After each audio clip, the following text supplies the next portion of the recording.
오늘 저는 연약함 속에 만나는 부모와 자녀라는 제목으로 여러분에게 말씀을 전하려고 합니다. 오늘 말씀은 사실 새벽 강해 시간에 했던 말씀인데요. 이것을 수요 예배에 맞게 또 제가 기도하면서 변형하여서 설교문을 만들었습니다. 참 중요한 것이라고 생각이 들어서 다시 한번 수요 예배 때 말씀을 전해야겠다라고 생각이 들어서 기도로 준비했습니다. 우리 성도님들, 제가 악기 하는 거 알고 계시죠? 제가 무슨 악기를 하죠? 플룻.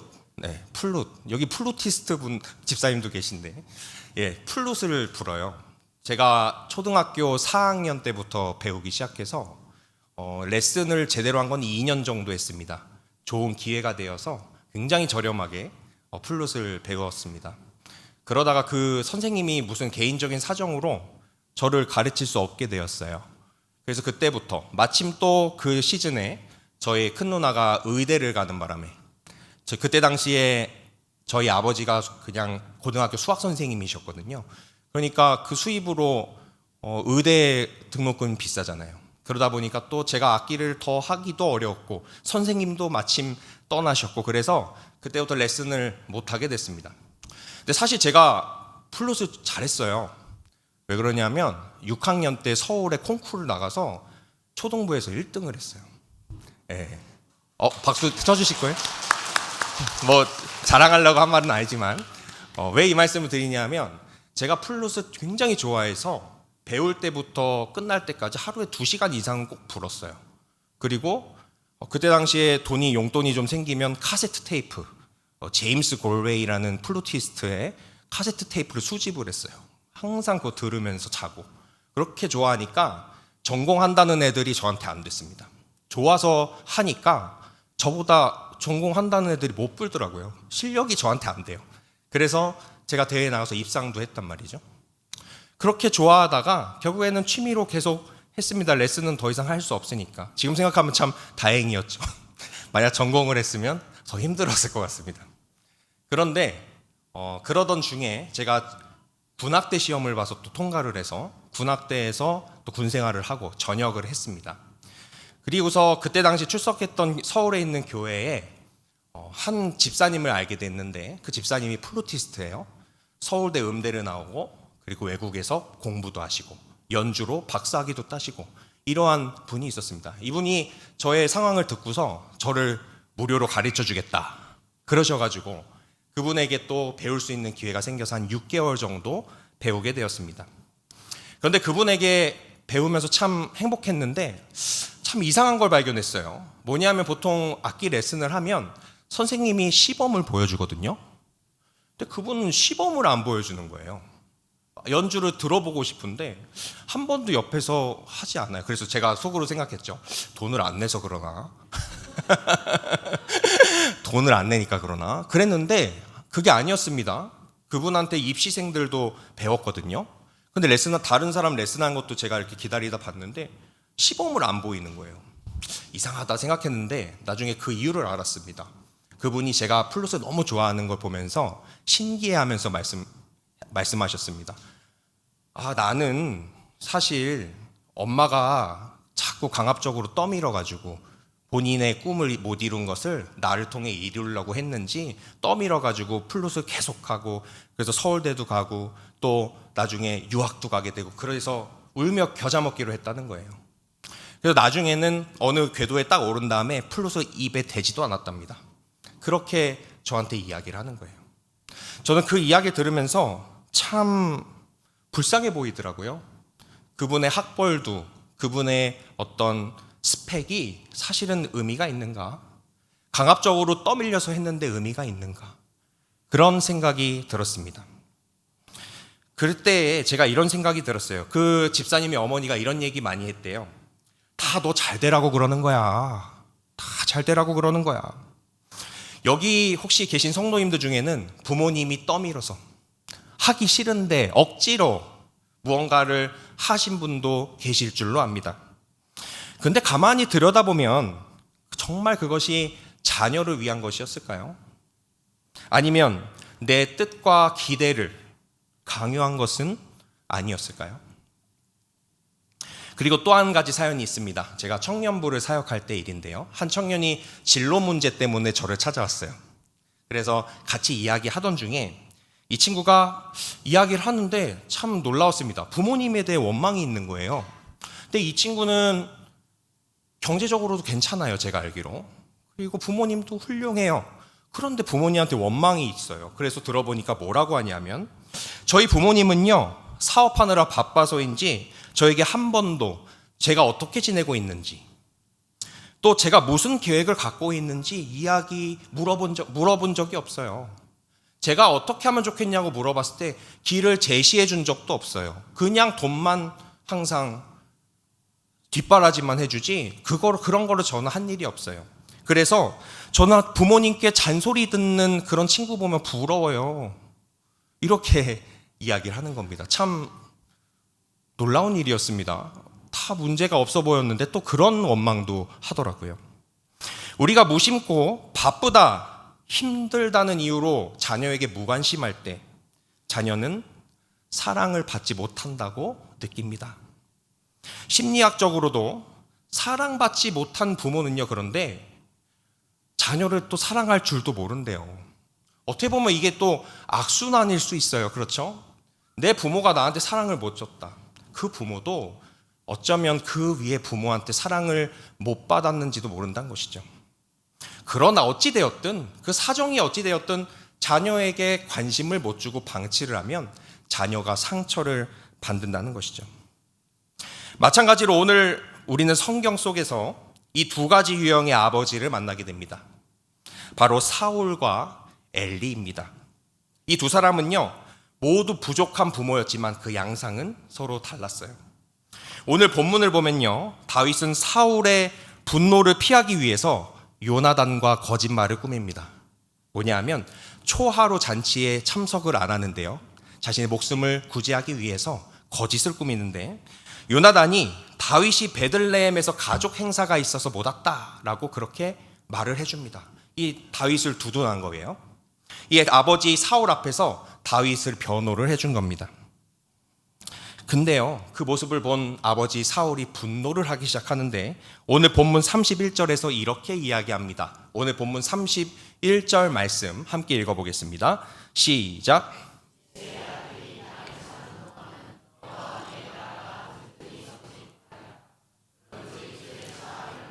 그를 내게로 끌어오라. 그는 죽어야 할 자이니라 한지라. 사울은요, 아들 요나단을 위해서 다윗을 제거하기로 마음먹었어요. 왜냐하면 자기 아들이 왕이 되어야 되니까. 그러나 자신의 아들이 그 요나단이 뜻대로 하지 않으니까 이렇게 이야기했습니다. 오늘 본문 33절 말씀입니다. 어떻게 행동했는지 한번 보겠습니다. 함께 읽습니다. 시작. 사울이 요나단에게 단창을 던져 죽이려 한지라. 요나단이 그의 아버지가 다윗을 죽이기로 결심한 줄 알고. 참으로 모순된 행동을 하고 있습니다. 지금 말씀을 보니까요, 요나단 자신의 아들에게 단창을 던져서 죽이려 했대요.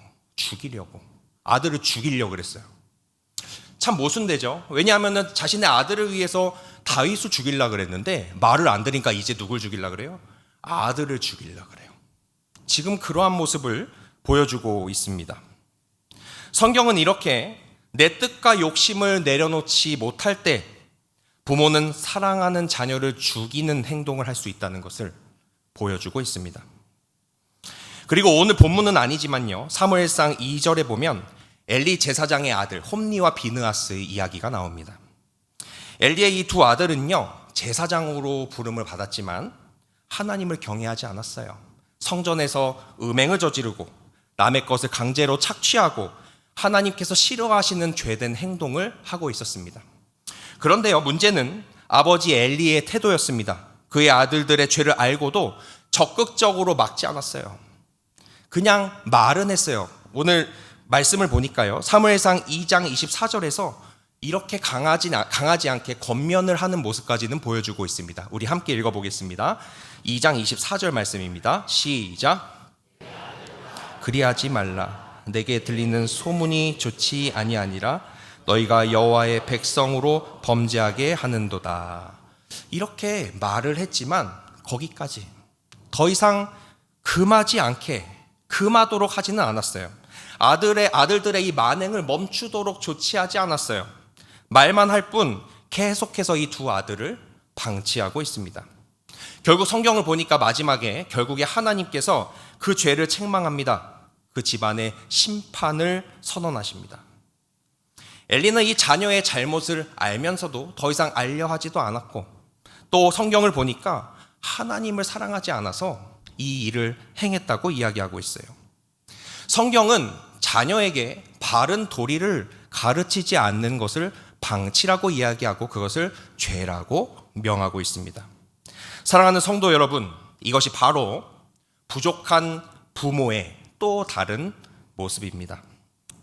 오늘 우리는 사울과 엘리의 모습에서 이 부족한 부모의 두 가지 모습을 볼 수가 있습니다.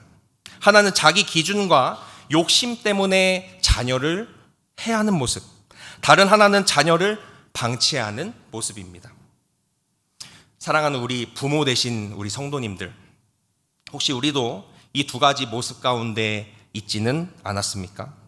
너 잘 되라고 하는 거야 라고 말하지만 내 욕심을 강요한 적은 없습니까? 아니면 바쁘다는 핑계로 자녀를 방치한 적은 없습니까? 사울처럼 욕심에 매여서 자녀를 해하려 하는 행동을 한 것도 죄지만 엘리처럼 방치하는 것도 잘못입니다. 여기 계신 분들 중에 부모이신 우리 성도님들, 우리는 어떠한 모습이었는지 이 시간 성령께서 조명해 주시기를 원합니다. 혹시 부족한 모습으로 인해서 이 자녀와의 관계가 틀어져 계신 분들이 계시다면, 혹시 열심히 키운 기억밖에 없는데 원망하는 자녀가 괘씸하기만 한 그러한 마음이 있으신 분이 계시다면 명심해야 될 것이 있습니다. 회복의 길은요, 분명합니다. 먼저 부모의 용기 있는 사과가 필요합니다. 자녀에게 이렇게 사과해 보면 어떨까요? 제가 예를 들어 보겠습니다. 내가 너를 위해 산다고 했지만 사실은 내가 원하는 대로 널 만들고 싶었던 것 같구나. 진심으로 미안하다. 이제는 하나님의 뜻 안에서 너를 바라보는 부모가 될게. 아멘이십니까? 또 이렇게 말하면 어떨까요? 내가 너를 위해 산다고 했지만 내가 어떻게 하면 사랑을 주는 것인지 몰라서 너를 방치했던 것 같구나. 진심으로 미안하다. 이제는 하나님의 뜻 안에서 너를 바라보는 부모가 될게. 아멘이십니까? 작네요. 아멘이십니까? 하나님은 자녀에게 한 이 정직한 고백 위에서 자녀와의 관계를 회복하여 주실 줄 믿습니다. 사랑과 존중으로 다시 이어가게 하실 줄로 믿습니다. 그런데 혹시 정작 내 부모에게 내가 이런 사과를 한번 받아보고 싶다 하시는 분들도 있을 겁니다. 여기 계신 분들 중에는 부모가 아닌 분도 있지만 모두가 공통적인 것은 모두가 누군가의 자녀이기 때문이죠. 근데 어쩌면 좋습니까? 그 부모님들이 이미 세상을 떠났을 수도 있고, 살아계시다면 본인의 잘못은 모른 채 자녀에게 괘씸하다고만 생각할 테니 말이죠. 그래서 자녀이신 우리 성도님들에게 권면합니다. 하나님의 말씀처럼 용서하면 어떨까요? 하나님께 다 맡기고 부모님을 용서하시기를 권면드립니다. 그렇게 하시기를 예수님의 이름으로 축복합니다. 여러분의 부모님께서도 여러분의 과거나 현재처럼 하나님을 모르거나 교회에 다니셨는지는 모르지만 하나님을 온전히 경험하지 못해서 몰라서 그렇게 한 겁니다. 아니면 너무 상처가 깊어서, 마찬가지로 부모님에게 상처가 너무 깊어서 무슨 짓을 자신이 하는지도 모른 채 폭력을 휘두르거나 악행을 저질렀는지도 모릅니다. 그러나 성경은 우리에게 항상 이렇게 이야기하고 있습니다. 마태복음 5장 7절 말씀 함께 읽어보겠습니다. 함께 읽습니다. 시작. 긍휼히 여기는 자는 복이 있나니 그들이 긍휼히 여김을 받을 것이며. 아멘. 부족함이 많았던 부모님을 긍휼히 여기는 분들은 그분들의 자녀들에게 긍휼히 여김을 받을 줄 믿습니다. 그리고 무엇보다도 하나님께 긍휼히 여김을 받을 줄로 믿습니다. 하나님은 용서 구함과 용서함을 통해서 깨어진 관계를 회복시킨다고 성경을 통해 우리에게 이야기하고 계십니다. 그러나 이러한 것들은요, 이 용서를 구하는 것도 용서를 하는 것도 우리의 결단으로 되는 것이 아닙니다. 하나님께서 하나님의 사랑을 부어주실 때에 이것을 할 수가 있습니다. 사랑하는 성도 여러분, 우리의 부모님도 연약했고 우리도 연약합니다. 그리고 그 연약한 자녀가 자녀를 낳으면 연약한 부모가 됩니다. 그러나 연약함 속에서도 하나님의 뜻을 붙들면 관계는 분명히 새로워질 수 있습니다. 사울은 자기 뜻을 붙잡다가 아들에게 창을 던졌습니다. 엘리는 자녀를 방치했다가 두 아들을 잃어버렸습니다. 그러나 우리는 하나님 앞에 겸손히 나아가서 부모는 자녀에게 사과할 용기를, 자녀는 용서할 마음을 가질 때 하나님은 우리 가정을 치유하실 줄로 믿습니다. 오늘 본문을 통해 연약함 속에서 만나는 부모와 자녀에게 하나님께서 주시는 메시지는 이것입니다.